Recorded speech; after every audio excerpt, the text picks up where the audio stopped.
and welcome back to my channel. Apologies for the stuffy voice in this video, the kids got me sick last week. Speaking of which, if you haven't seen my last video, please go do so. I promise you'll have a lot of fun watching my nephew bake with me. So this week we will be launching a new series on pastry basics, divided into two subcategories, French pastries and American pastries. And because it is the season, we will be kicking off with American pastries. An American classic, in fact, pie. Now, growing up in an Asian American household, I did not eat a lot of pie, to be honest. In fact, I ate approximately zero pie until I learned how to bake it for myself. So I can't really wax poetic about how grandmas used to taste or whatever, because my pawpaw was busy making chai pancakes. What I do know about pie is all self-taught.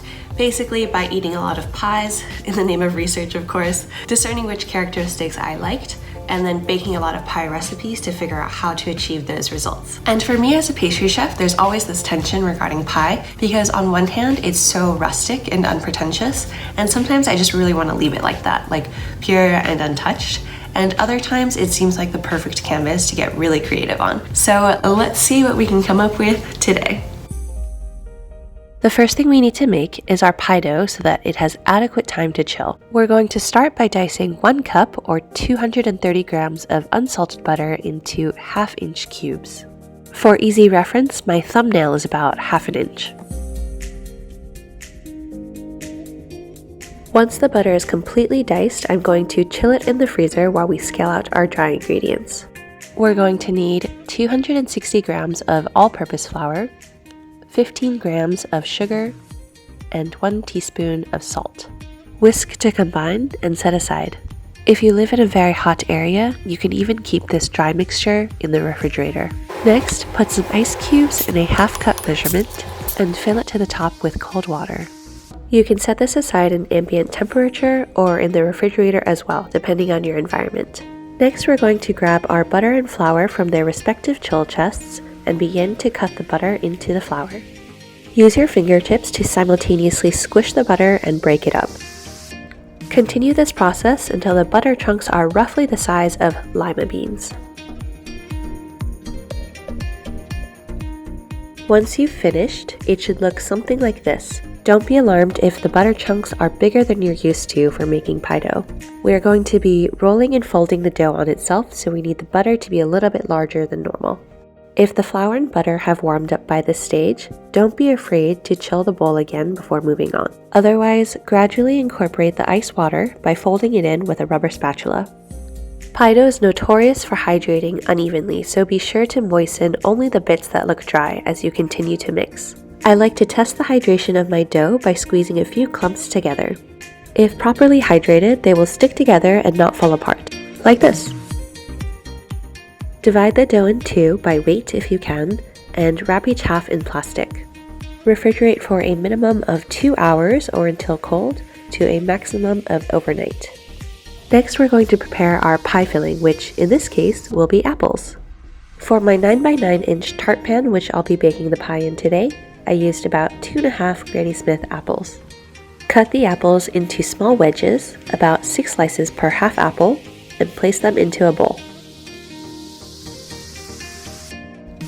Then we're going to macerate the apple slices in 2 tablespoons of sugar and the juice of 1 small lemon. This will draw out some of the water from the apples, which we will reduce down later to prevent the crust from being soggy after the bake. This technique can and should be used in all fruit pie recipes because soggy bottoms are not a good look.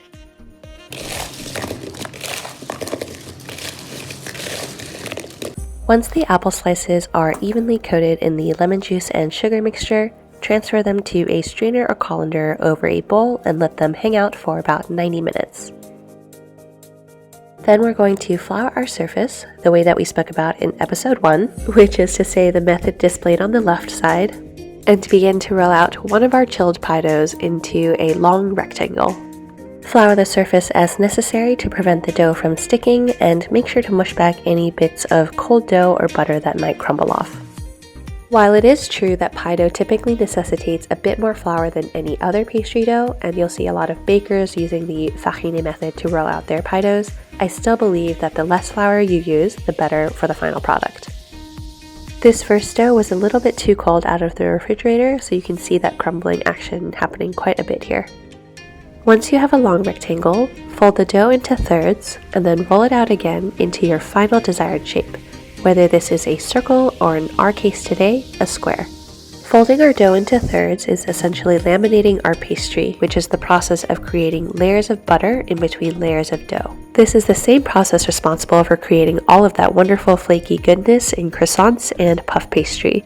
The lamination process is why we need our butter chunks to be larger than normal so that it can maintain physical integrity throughout all of the rolling and folding. These streaky bits in the dough there are exactly what you want to see.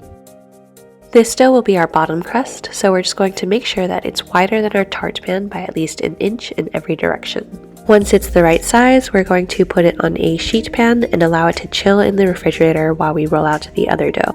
I tempered this second dough for about 5 minutes outside of the refrigerator, and you'll notice that it is a little bit more elastic and much easier to work with. We're going to repeat the process of rolling out our dough into a long rectangle, folding that rectangle into thirds, then widening that little packet into our final square shape. This will be our top crust, so we're just going to check the size again. No need to have overhang on this one, and then once it's at the right size, we will put it on a sheet tray and chill it in the refrigerator as well. Pie crust contains so much butter that greasing the pan is usually not necessary, but because I am using this tart pan with a lot of little crevices, I just want to have an extra layer of insurance. Then we're going to take our first dough out of the refrigerator and line our tart mold with it to create our bottom crust. We're going to start by loosely fitting the dough into the pan, then pressing gently into all 4 corners to make sure that the crust is secured. After that, we're going to mold the dough into the actual crevices and curves of the pan, before trimming off the excess by pressing a rolling pin over the dough. For this step, a small paring knife would also work.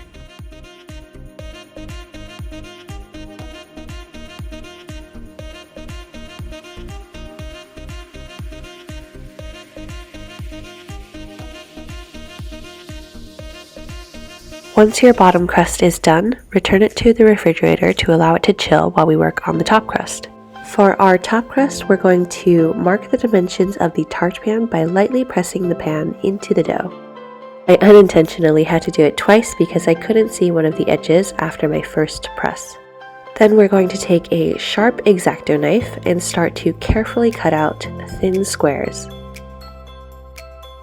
Rotate the pan as you go and continue until you reach the center.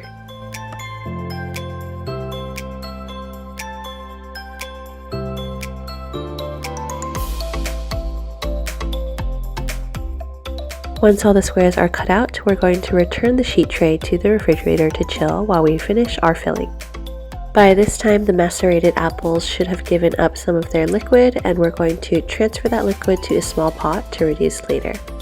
Return the apples to a mixing bowl and add a 1/4 cup of brown sugar, 2 tablespoons of tapioca starch, 1/2 teaspoon of cinnamon, a 1/4 teaspoon each of ginger, nutmeg, allspice, and salt.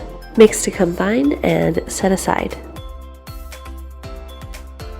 Then over high heat, bring the strained apple liquid to a boil. Once it comes to a boil, turn the heat to low and simmer until it is reduced by half. Allow the mixture to cool slightly before pouring over the apples. Once the syrup is mixed in, we are ready to build our pie. Take your bottom crust out of the refrigerator and begin to arrange the apples in an overlapping pattern. I used 4 slices around each edge of the perimeter and slowly worked my way in, removing 1 slice at a time.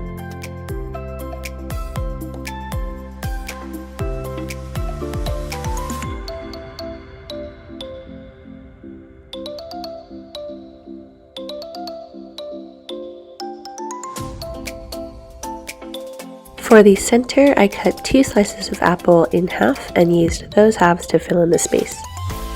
Once you're done arranging, pour the remaining liquid in the bowl over the apples to ensure that the pie stays nice and juicy during baking. Now let's get started on the top crust. We're going to take our pre-cut squares and lay them over the pie in a nice decorative pattern. I personally gravitate towards geometric designs, but let your creativity run wild here.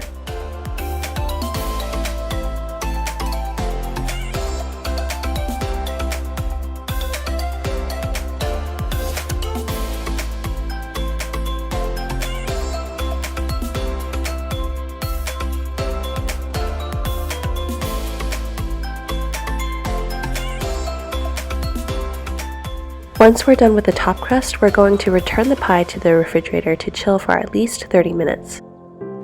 Then, once the pie is cold, we're going to egg wash the top crust and sprinkle white sugar over it to provide a nice shine and additional texture. And now we're ready to bake. Place the pie in a preheated 375°F oven and set a timer for 50 minutes.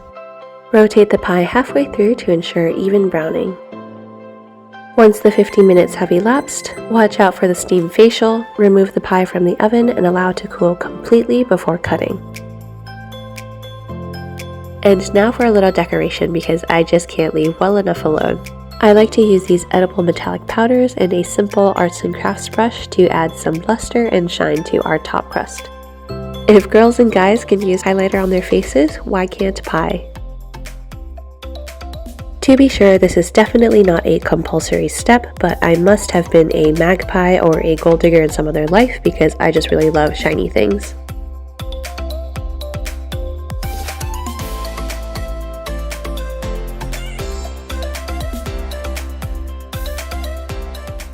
Then, because more is more, we're going to add a little bit of edible gold for some extra bling.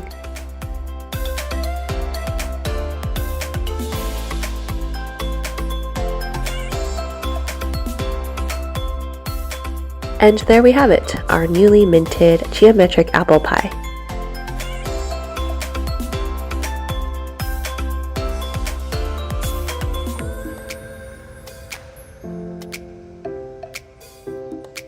So that's it for this week, guys. I really hope you enjoyed this recipe. I was really pleased with how the pie came out. I absolutely adored the filling. The apples were perfectly cooked and the filling was not runny at all. It was thick and lovely and held its shape when we cut into it. I've come to really like tapioca starch as my fruit pie thickener of choice. Thank you, Uncle Alton, for that tip. But if you don't have it at home, you can definitely use flour or cornstarch instead. Bear in mind that because we are using lemon juice as well as Granny Smith apples, the pie will be a little bit on the sour side. So if this is not up your alley, just swap out the Granny Smiths for a different variety. The pie crust was wonderfully flaky as well. I'm not totally sure that it was worth all the effort in folding the dough. It was an idea that I got from Smitten Kitchen, which I will link down below. So over the next few weeks, I'll be making another pie recipe with my regular dough just for the sake of comparison. Please don't forget to like and subscribe and share with any friends or home bakers you may know. I'll see you next week, and until then,